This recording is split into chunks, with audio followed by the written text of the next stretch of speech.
TH94 న్యూస్కి స్వాగతం. వికారాబాద్ జిల్లా తాండూరు పట్టణంలో మున్సిపల్ ఎన్నికల్లో మా కోడలను ఆశీర్వదించాలని మాజీ చైర్పర్సన్ కుట్రిక విజయలక్ష్మి వెంకటయ్య కోరారు.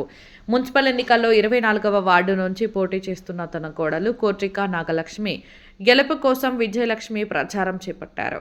శుక్రవారం కుట్రిక విజయలక్ష్మి తన కోడలు నాగలక్ష్మితో కలిసి వార్డులో ప్రచారం నిర్వహించారు. కోడలు ఇంటింటికి వెళ్లి ఎన్నికల్లో గెలిపించాలని కోరారు. ఎన్నికల్లో గెలిపిస్తే వార్డు అభివృద్ధికి కృషి చేస్తారని, ప్రజలకు అందుబాటులో ఉండి సేవ చేస్తామని అన్నారు.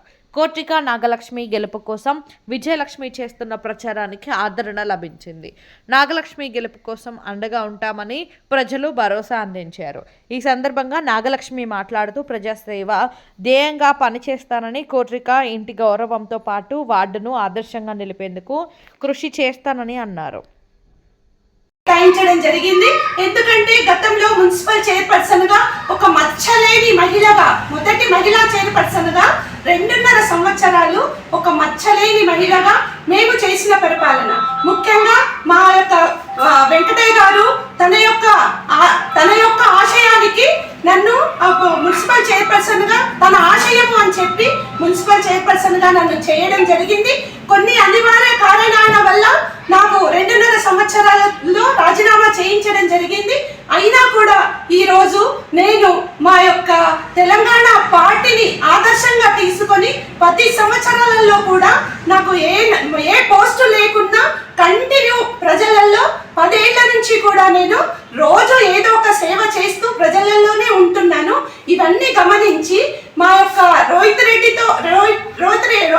గారితో పాటు 24వ వార్డులో ఉన్న ప్రజలందరూ కూడా, టిఆర్ఎస్ పార్టీకి సంబంధించిన ప్రజలందరూ కూడా కంపల్సరీ మీరు ఉండాలి అంటే ఉండాలి అని అందరి యొక్క నిర్ణయము, ఆదరణ, అభిమానాన్ని నేను కాదనకుండా మా యొక్క కోడలైనటువంటి కుట్రిక నాగలక్ష్మి గారు 2 సంవత్సరాల నుంచి మన వాసవి మహిళా సంఘంలో అధ్యక్షురాలుగా 2 సంవత్సరాలు అంగరంగ వైభవంగా తాను నిర్వహించిన కార్యక్రమానికి ప్రజల దృష్టిలోకి పోవడం జరిగింది. వాటన్నింటినీ కూడా వాళ్ళు ఎగ్జాంపుల్ గా తీసుకొని టికెట్ కావాలి అని అడిగితే ఆలోచించేటువంటి ఉన్న పరిస్థితులలో ఆ ప్రజల ఆదరణ, మా యొక్క చేసే సేవా కార్యక్రమాలు కానివ్వండి, మేము చేసే పనులు కానివ్వండి, వాటన్నింటినీ కూడా గుర్తించి మా యొక్క మాజీ ఎమ్మెల్యే అయినటువంటి రోహిత్ రెడ్డి గారు మా ఇంటికి వచ్చి మా యొక్క కోడల్ని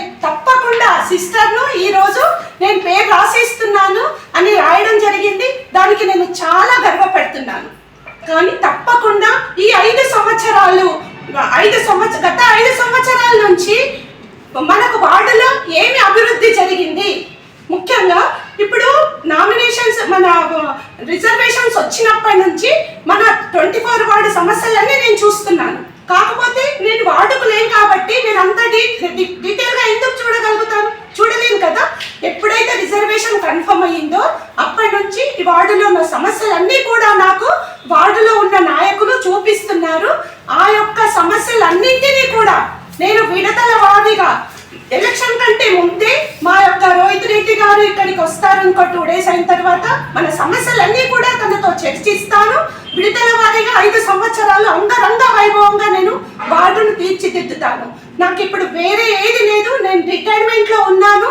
ఆ టైంలో తను నా కోడలను కౌన్సిలర్ గా తనకు ఉన్న గౌరవానికి నేను 5 ఏళ్ళు ప్రతి ఒక్క సమస్యను కూడా గవర్నమెంట్ దృష్టికి, ఎమ్మెల్యే గారి దృష్టికి, ఇప్పుడు వచ్చే మున్సిపల్ చైర్పర్సన్ లో తప్పకుండా కూడా మేము టిఆర్ఎస్ జెండాను ఎగురవేయబోతున్నాము. దానికి నిదర్శనం ఏంటంటే మేము రోజు మార్నింగ్ ఈవినింగ్ ప్రజల్లోకి వెళ్ళి కలుస్తున్నాము. ప్రతి ఒక్కరి ఆదరణ చూస్తుంటే మాది గెలుపు ఖాయమైపోయింది. ఎందుకంటే మాకు వచ్చేటప్పుడు 6 గ్యారెంటీలు అని చెప్పి ఏదో చూయించి కాంగ్రెస్ ప్రభుత్వము ఈ రోజు మమ్మల్ని మోసం చేసింది అని ప్రతి ఒక్కరు పోతూనే చూస్తున్నామమ్మా. కనీసము ఇంట్లో కొడుకు ఒక పూట గంజి పొయ్యకపోయినా కేసీఆర్ ఇచ్చే పైసలతో మేము ఒక టాబ్లెట్ వేసుకున్నా ఒక పూట గంజైనా తాగి ఉండేవాళ్ళము. అలాంటిది ఈ రోజు చాలా మేము తప్పు చేసినాము, ఏదో సినిమా లాంటిది చూపించారు మాకు కాంగ్రెస్ వాళ్ళు అని ఎక్కడ పోయినా ఆ నినాదముతో మేము ఈరోజు ధైర్యంగా ఉన్నాం. ఇంకా మల్లెడిపల్లె విషయానికి వస్తే అక్కడ అంత రైతులు పంట పండినా పండకపోయినా ప్రకృతి సహకరించకపోయినా మాకు రైతు బంధు అయినా వచ్చేది, ఆ 4 పైసలన్నా మిగిలేదని మేము ఎంతో ఆశతో ఉండేవాళ్ళము. రైతు బంధు కానీ రైతు బీమా కానీ కొత్త పెన్షన్స్ అసలే లేవు అని వీటన్నింటినీ ప్రజలు ఎంత సంతోషంగా ఉన్నారంటే మేము పోతే అంత ఆదరణ దొరుకుతుంది. అమ్మ వచ్చారా టీఆర్ఎస్ పార్టీకి వేస్తాము, మేమంతా కేసీఆర్ బిడ్డలము అని అలా ఆదరిస్తున్నారు. ఆ ఆదరణకు నాకు ఇంకా ఎంతో ఉత్సాహం వస్తుంది. తప్పకుండా నేను మున్సిపల్ చైర్పర్సన్ మన వాళ్ళే ఉన్నారు, చైర్పర్సన్తో పాటు ఎమ్మెల్యే గారి దృష్టికి ఎంతవరకు కావాలన్నా అంత దృష్టికి వెళ్ళి అందులో మనకు లిస్టులో ఉన్న వాటిలో ఏమున్నాయంటే తప్పకుండా అక్కడ శ్మశాన వాటిక అది ఇమ్మీడియట్గా అవసరము ప్రజలకు, కాబట్టి శ్మశాన వాటికను కూడా నేను తప్పకుండా హామీ ఇస్తున్నాను. వాటితో పాటు ఒక 24 వార్డు చాలా పెద్దగా ఉంది, కొత్త కాలనీ ఉంది, అన్ని దిక్కుల రోడ్స్ డ్రైన్స్ తో సతమతమవుతున్నారు, తిరుగుతుంటే తెలుస్తా ఉంది. వాటన్నిటిని కూడా నేను విడతల వారీగా మీకు నా సేవలతో మీకు ఫుల్ఫిల్ చేస్తానని కూడా మీ అందరికీ నేను తెలియచేసుకుంటూ తప్పకుండా ఈ 24 వార్డు ప్రజలు ఎదురు చూస్తున్నటువంటి సేవలను అందిస్తానని మీకు తెలియజేస్తున్నాను. ఆ నమ్మకంతో ఒక అత్యధిక మెజార్టీతో నన్ను గెలిపిస్తారని 24 వార్డు ప్రజలకు నేను మరీ విన్నవించుకుంటున్నాను. చైర్పర్సన్ గా చేసిన అనుభవం ఉన్నందుకు నేను ఇంత ఖచ్చితంగా మాట్లాడగలుగుతున్నాను. 5 ఏళ్ళు తప్పకుండా వార్డుకు సేవ చేస్తాను. మీ అందరి ఆధారాభిమానాలు ఉంటాయని కూడా నేను 100% మీ అందరికీ తెలియజేసుకుంటూ జై తెలంగాణ. జై తెలంగాణ, జై కేసీఆర్, జై రోహిత్ అన్న గారి ప్రభుత్వానికి. మొట్టమొదటిగా తాండూరు పట్టణ ప్రజలందరికీ కూడా నమస్కారాలు. నేను కోట్రికే నాగలక్ష్మి శ్రీకాంత్ 24 వార్డ్ అభ్యర్థిగా బీఆర్ఎస్ పార్టీ నుంచి కౌన్సిలర్గా పోటీ చేయబోతున్నాను.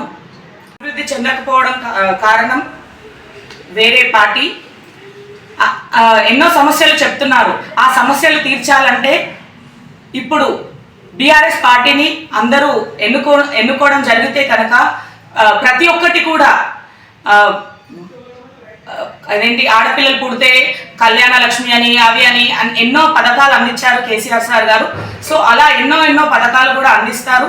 అలాగే ఈ 24 వార్డుకి ఏవైతే సమస్యలు ఉన్నాయో ప్రతి ఒక్క సమస్యను కూడా తీరుస్తానని ప్రెస్ సోదరుల ముంగట తెలియజేసుకుంటున్నాను, ప్రతి ఒక్కరి ముంగట కూడా.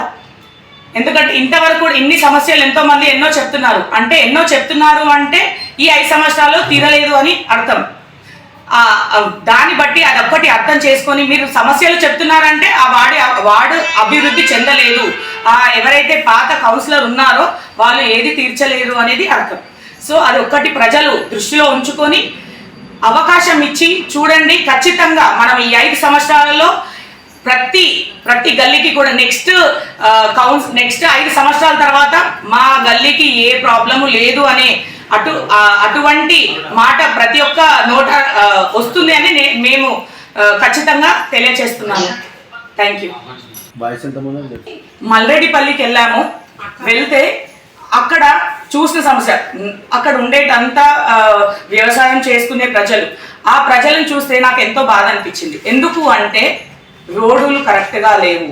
ఇప్పుడు కొత్తగా వచ్చి నిన్న మొన్న వేశారు, ఎందుకంటే ఎలక్షన్ టైంలో కాబట్టి. రోడ్లు సరిగ్గా లేవు. మేము ప్రతి ఇంటికి వెళ్ళాం కదా, నడవలేని పరిస్థితి, లైట్లు లేని పరిస్థితి. లైట్లు వేసాము, స్తంభాలు వేసాము, మాకు ఇవి వచ్చాయి, ఫండ్స్ వచ్చాయి, మేము స్తంభాలు వేసాము, 10 వేసాము, 12 వేసాము అని చెప్పారు.